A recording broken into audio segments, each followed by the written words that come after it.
SCMPCS ତରଫରୁ କୃଷକଙ୍କୁ ସଚେତନତା କରିବା ପାଇଁ ଇକୋରଥର ଶୁଭାରମ୍ଭ ଆଜି ସକାଳ 9:30 ସମୟରେ ହୋଇଥିଲା।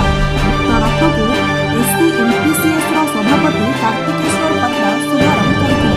ଉକ୍ତ କାର୍ଯ୍ୟକ୍ରମରେ ଉପସଭାପତି ମାମି ପଣ୍ଡା, ନିରୁପମା ନାୟକ, ସଚିଦାନନ୍ଦ ରାଉତ ସମେତ 7ଟି ବ୍ଲକର ନିର୍ବାଚନରେ ଜିତିଥିବା ନିର୍ଦ୍ଦେଶକମାନେ ଉପସ୍ଥିତ ରହି କୃଷକମାନଙ୍କୁ ଇକୋସାର ବଦଳରେ ନାନୋ ୟୁରିଆ ତରଳ ଓ ନାନୋ ଡେପ୍ ତରଳ ଚାଷୀମାନଙ୍କୁ ବ୍ୟବହାର କରିବା ପାଇଁ ଇକୋରଥ ମାଧ୍ୟମରେ ନଳବଟା, ଚରମାରିଆ, ହଡ଼ଭାଗ ସମେତ ବିଭିନ୍ନ ପଞ୍ଚାୟତରେ କୃଷକମାନଙ୍କୁ ସଚେତନତା କରାଯାଇଥିଲା।